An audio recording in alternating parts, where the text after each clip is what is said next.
وہ شان خلق دو عالم، درود ان پر سلام ان پر میرے مولا، یہ موقع دے کہ ختم الانبیاء دیکھوں۔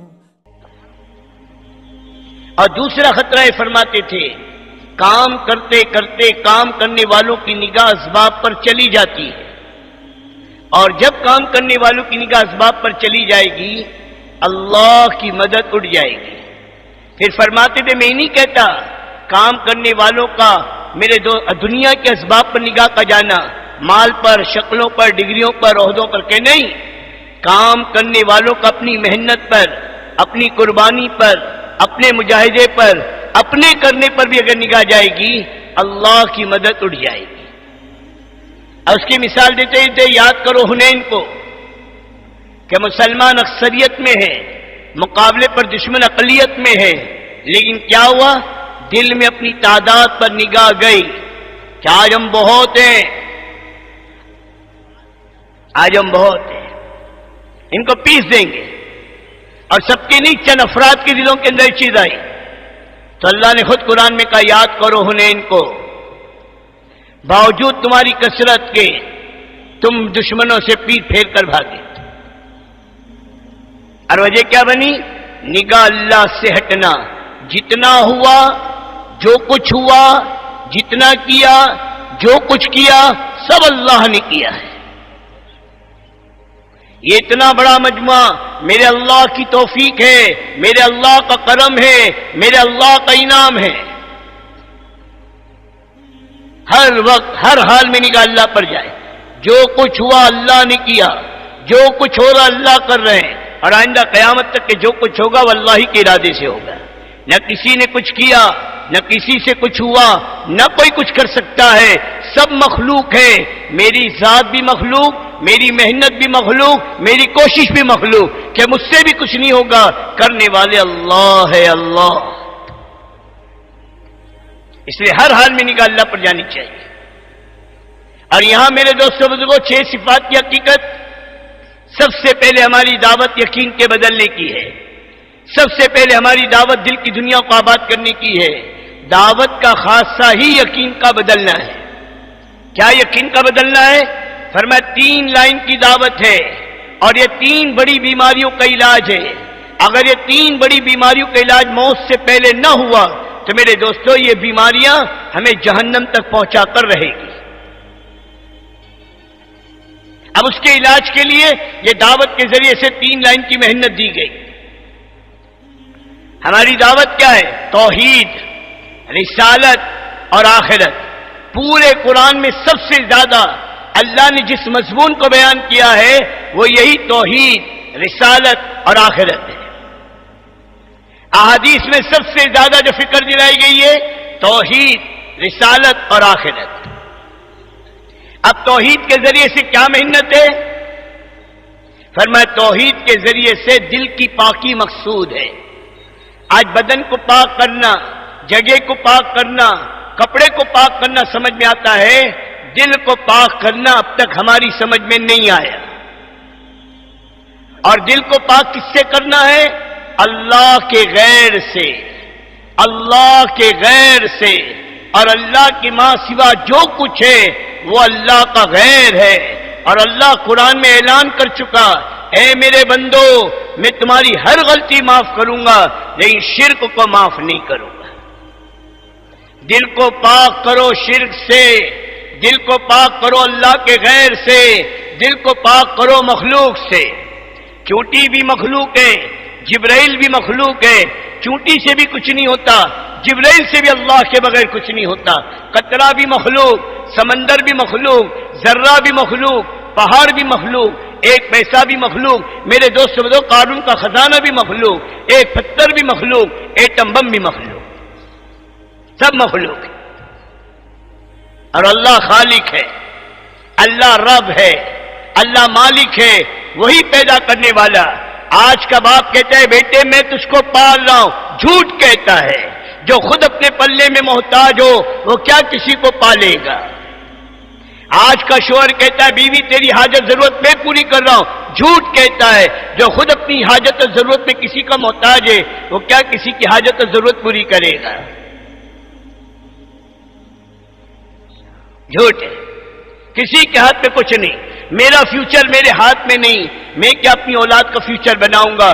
میری روزی میرے ہاتھ میں نہیں، میں کیا اپنی اولاد کی روزی کا ذمہ دار بنوں گا؟ اپنے کو دھوکے سے نکالو دوستو، کرنے والی ذات اللہ کی ہے، پالنے والا اللہ ہے، الحمدللہ رب العالمین، کل کائنات کی، کل مخلوق کی کل ضرورت کا پورا کرنے والا اللہ ہے، چونٹی کا بھی مالک اللہ، اور چونٹی کی حاجت اور ضرورت کا پورا کرنے والا بھی اللہ ہے۔ کیوں بھائی؟ ہمارا پالنے والا کون ہے؟ اللہ۔ ہماری اولاد کا پالنے والا کون ہے؟ ہماری اولاد کا بیوی بچوں بیوی کا پالنے والا کون ہے؟ پھر مسئلہ کیا ہے؟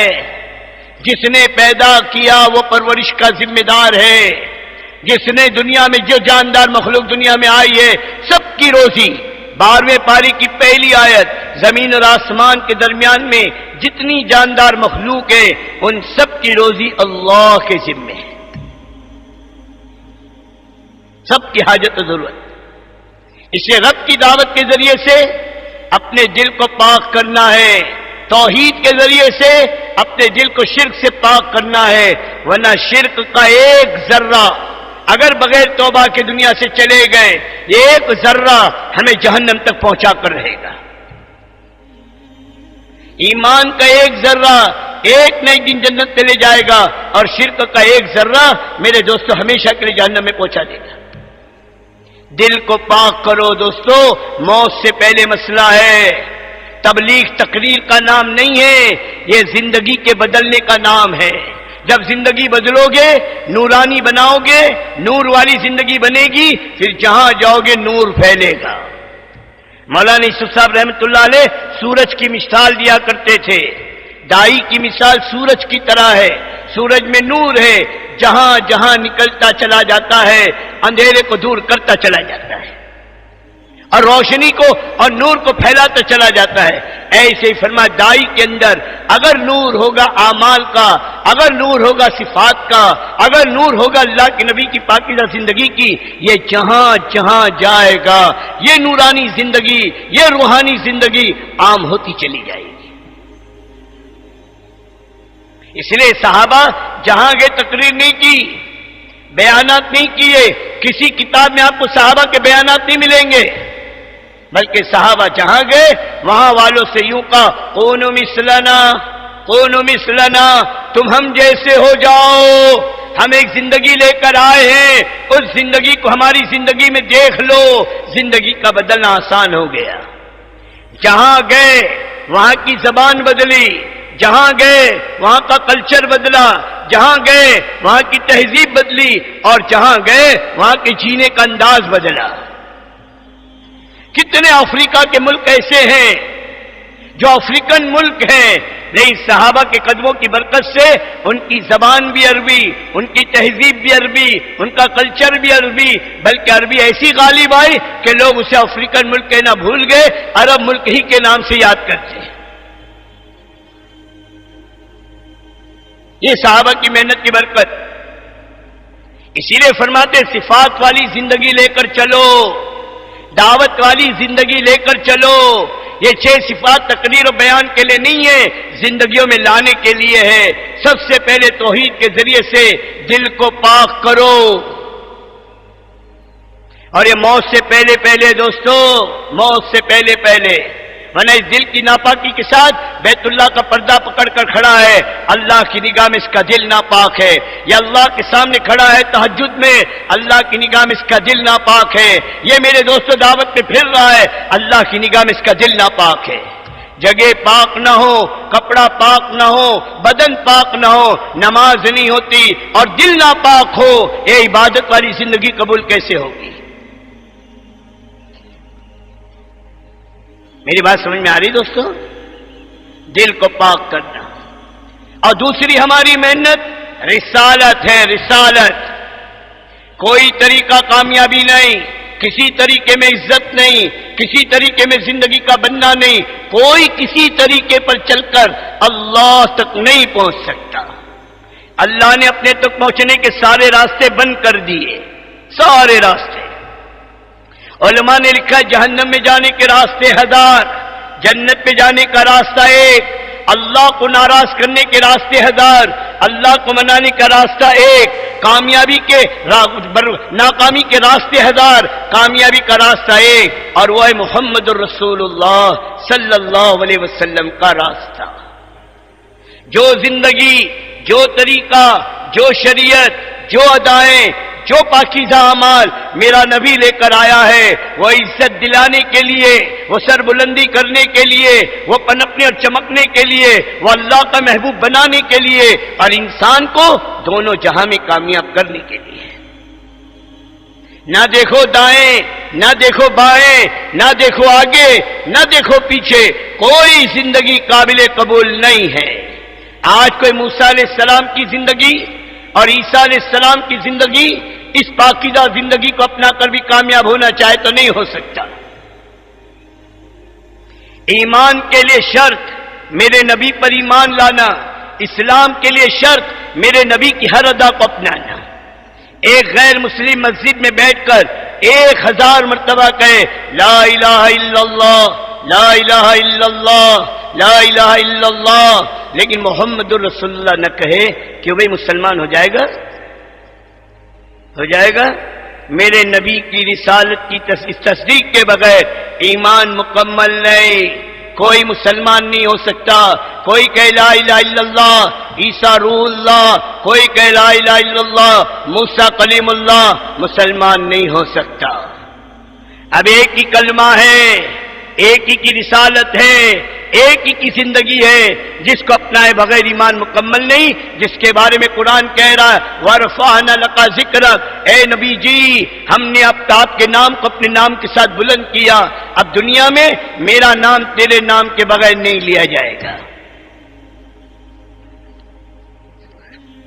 وہ امام الانبیاء کی زندگی، جس نبی کی رسالت کا اقرار کرنا یہ ایمان کی تکمیل ہے، اور اس نبی کی زندگیوں کو اپنانا یہ اسلام کی تکمیل ہے۔ زندگی کو پاک کرو غیروں کے طریقوں سے، اپنے چہرے کو دیکھو محمدی ہے، اپنے کپڑے کو دیکھو محمدی ہے۔ تبلیغ میں 4 مہینے لگے، ابھی تک سنت کی عظمت آئی، سنت کی محبت آئی، سنت کی قیمت آئی، سنت کے چھوٹنے پر کوئی غم اور صدمہ ہوا؟ تیری جدا پسند ہے، میری جدا پسند ہے، تجھے خودی پسند ہے، مجھے خدا پسند ہے، اور خدا کو صرف آقا مدنی کی ادا پسند ہے، اور کوئی زندگی قابل قبول نہیں۔ اس سے میرے بھائی دوستو بزرگوں، دوسری ہماری محنت دعوت کے ذریعے سے زندگی کو پاک کرنا ہے۔ ہر وہ عمل میں نور ہے جو عمل سنت کے مطابق ہے، اور ہر وہ عمل ظلمت والا ہے جو سنت کے خلاف ہے۔ عمل کا نور میرے نبی کی، ہر وہ عمل اللہ کو محبوب جو میرے نبی کی سنت کے مطابق ہے، ہر وہ عمل اللہ کے مردود جو میرے نبی کی سنت کے خلاف ہے۔ وہ چہرہ، وہ کپڑے، وہ چال، وہ ڈھال، وہ معاشرت، وہ معاملات، وہ اخلاق، وہ زندگی اللہ کے محبوب نہیں بن سکتی جو میرے نبی کی بتلائی سنت کے خلاف ہو۔ تو دوسری محنت کیا ہے؟ اتنی رسالت کی دعوت دو، ساری دنیا سے کہو ڈنکے کی چوٹ پر، آؤ ہمیں تم نے زندگی گزارنے کا طریقہ بتائے، آؤ ہم تمہیں کامیابی کا راستہ بتائے، جس زندگی کو تم گزار رہے ہو یہ برباد زندگی ہے، آؤ ہم تمہیں آباد زندگی بتلائیں۔ جس کے پاس سب کچھ تھا راہ بتانے کے لیے، آج خود اس زندگی کو اپنانے کو تیار نہیں۔ وہ انسان جن کے متعلق قرآن کہہ رہا ہے جس کے پاس ایمان نہیں، جو قرآن پر ایمان نہیں لایا، جو اللہ کو رب نہیں مانا، جو اللہ سے جڑا نہیں، ہزاروں اور لاکھوں غیروں کی زندگیاں اور نہ جانے کس کس کے پیچھے چل رہا ہے، ان کے متعلق اللہ کا اعلان ہے، ان کے متعلق اللہ کا فیصلہ ہے اولئک کالانعام بل ہم اضل،